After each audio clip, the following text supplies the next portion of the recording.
Bonjour à toutes et à tous, c'est Milka Meluna et aujourd'hui je voulais vous parler d'un jeu que j'adore, c'est Animo, je l'avais déjà testé sur la chaîne, je vous invite à regarder la vidéo, mais on est encore en bêta fermée sur le jeu, donc beaucoup de gens se demandent quand est-ce qu'il va enfin sortir ce sorte de Pokémon-like avec des monstres trop mignons, des graphismes absolument fous, du farming un petit peu, du monde ouvert, c'est un jeu gratuit, bref, c'est parti, je vous explique tout sur Animo.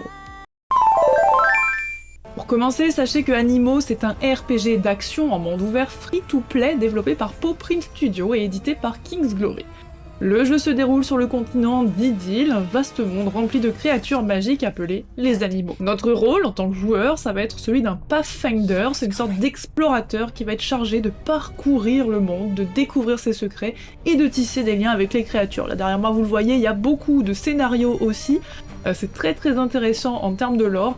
Mais bien sûr, le gameplay principal, ça va être la capture de monstres et l'exploration du monde ouvert. Les graphismes sont absolument exceptionnels, franchement, j'ai jamais vu un jeu aussi beau, j'ai pas envie de mentir. Là où du coup Animo, c'est vraiment un Pokémon-like en fait qui sort son épingle du jeu, c'est qu'il y a beaucoup d'exploration, on est plus sur un mix Genshin Impact pour le monde ouvert, Palworld aussi pour le côté un petit peu où les créatures ont chacune des capacités utiles dans le monde ouvert, et ce qui est trop bien, vous le voyez là, c'est qu'on peut se transformer en animaux, c'est-à-dire que notre personnage on peut l'incarner et combattre avec, mais on peut aussi prendre possession du corps des Pokémon, des animaux, des monstres, pour explorer le monde ouvert et utiliser leurs capacités.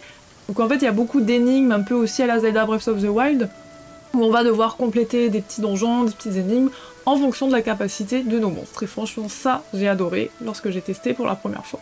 Quand on va fusionner avec notre créature, on va pouvoir débloquer de nouveaux passages, on va pouvoir obtenir de nouvelles capacités. Donc en fait, les animaux, c'est pas forcément juste des compagnons de combat, c'est vraiment des éléments importants du gameplay du jeu. Et ça nous offre aussi une manière complètement différente de parcourir le monde ouvert. En plus de monstres vraiment trop mignons et d'autres qui sont trop beaux, très badass, franchement le jeu, vous le voyez derrière moi, il est très beau graphiquement, c'est une révolution je trouve en termes de graphisme. Alors il y a eu d'autres jeux très beaux aussi, mais celui-là est particulièrement joli avec sa direction artistique, donc moi c'est ce qui m'a fait craquer la première fois quand j'ai voulu le tester, et j'en démords pas, donc là j'ai accès à la deuxième bêta, je vous ferai une seconde version de let's play on va dire sur la chaîne, donc abonnez-vous bien, mais regardez-moi ça comme c'est beau, j'en rêve, j'en peux plus. C'est très coloré, c'est très lumineux, c'est très fluide, énormément de végétation, des biomes un peu différents avec des montagnes, une ville gigantesque, flottante aussi qu'on peut apercevoir dans les différentes bandes annonces. Et en fait on a l'impression que les développeurs ont vraiment voulu faire une sorte de monde hyper immersif, hyper vivant. Et même les créatures, en fait l'intelligence artificielle des créatures est très bien foutue parce qu'en fait ils vont interagir entre eux. Elles peuvent dormir, elles peuvent se déplacer en troupeau, elles peuvent jouer ensemble, elles se comportent vraiment de manière très naturelle, comme si on était dans une réserve d'animaux. Il y a une sorte de vrai écosystème un peu à la Monster Hunter, ou aussi à la Xenoblade parfois, je trouve. Alors bien sûr, j'ai plusieurs fois cité Pokémon dans cette vidéo, c'est évidemment un Pokémon-like, comme je vous le disais, avec un Pokédex à compléter, des monstres à capturer avec des sortes de Pokéballs. On en a eu beaucoup ces dernières années, des jeux qui essayaient, alors pas vraiment de copier, mais de s'inspirer de Pokémon. Là, pour le coup, je trouve que Animo est vraiment différent. Ça reste un Pokémon-like, mais c'est très différent, notamment dans le système de combat qui est en temps réel ici, et on va pouvoir aussi donc invoquer nos monstres et jouer notre propre personnage pour combattre un peu façon Genshin, je trouve, dans le gameplay. Donc ce gameplay d'ailleurs repose sur plusieurs grands piliers. Le premier, c'est évidemment l'exploration dans un monde très vaste, un monde ouvert, avec beaucoup de coffres à découvrir, de matériaux à ramasser, de petites énigmes, comme je vous le disais. On va avoir des donjons aussi, des quêtes, beaucoup de quêtes, et partir à la recherche de nouvelles créatures. Ensuite, le deuxième pilier, bien sûr, c'est les combats, comme je le disais, avec ces fameux affrontements en temps réel, où il va falloir esquiver, activer des compétences, vraiment faire des combos aussi avec les capacités des animaux. Donc il y a pas mal de choses où il va falloir composer sa propre équipe. Là vous le voyez à droite, il y a 4 animaux dans mon équipe, plus mon personnage que je peux utiliser pour combattre. C'est très fluide, c'est très dynamique. Il y a des boss, des sortes d'alpha, un peu comme sur Palworld, de temps en temps. Donc ça c'est intéressant. Chaque créature possède du coup ses propres forces, ses affinités bien sûr et ses faiblesses, mais aussi ses compétences, ce qui va encourager en fait à toujours vérifier notre stratégie. On va pas genre avoir une équipe de base et jamais la changer, ça c'est faux. Donc ça oblige à changer vraiment régulièrement son équipe, d'aller capturer les bons monstres, etc. Et le troisième pilier bien sûr de ce gameplay, ça va être la collection, où on va pouvoir rencontrer de nombreuses espèces différentes. Il y a aussi, je vous le dis, des sortes de versions shiny, j'en ai eu un d'ailleurs je crois, mais en fait il y a 3 trucs différents il me semble, faudrait que je vérifie, mais il y a les versions shiny très rares, et il y a des versions alternatives aussi, par exemple un mâle et une femelle ne seront pas de la même couleur. Voilà, bref, si vous adorez les jeux de collection de monstres, ce jeu est clairement fait pour vous, et en plus il est gratuit. Beaucoup d'exploration aussi, là vous le voyez derrière moi, là ça c'est la grande ville, le hub un petit peu central de ce jeu où il va y avoir la plupart des quêtes. Et ce qui est intéressant aussi, c'est que Animo c'est pas un jeu uniquement solo, vous allez pouvoir le faire en multijoueur, en coop online.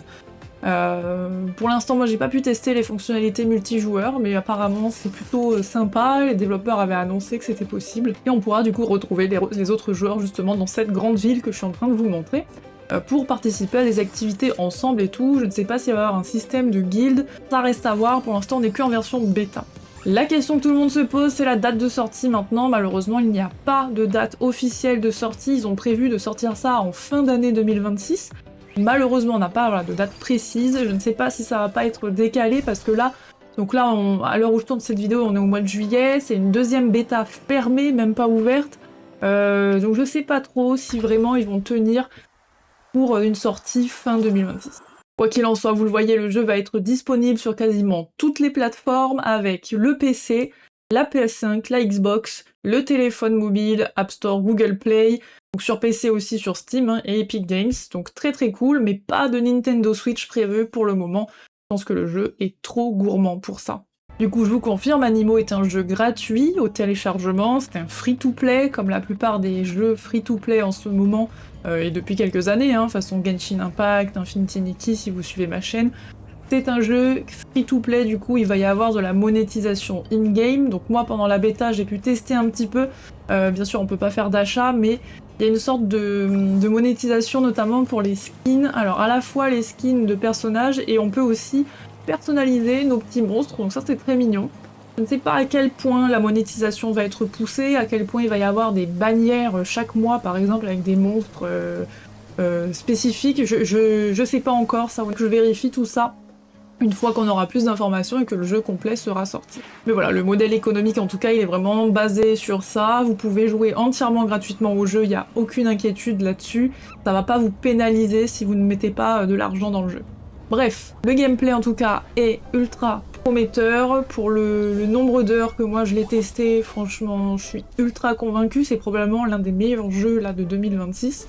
Et outre sa direction artistique et ses graphismes absolument magnifiques, en fait c'est tout le gameplay que j'apprécie vraiment, c'est l'exploration de monde ouvert, moi je kiffe ça.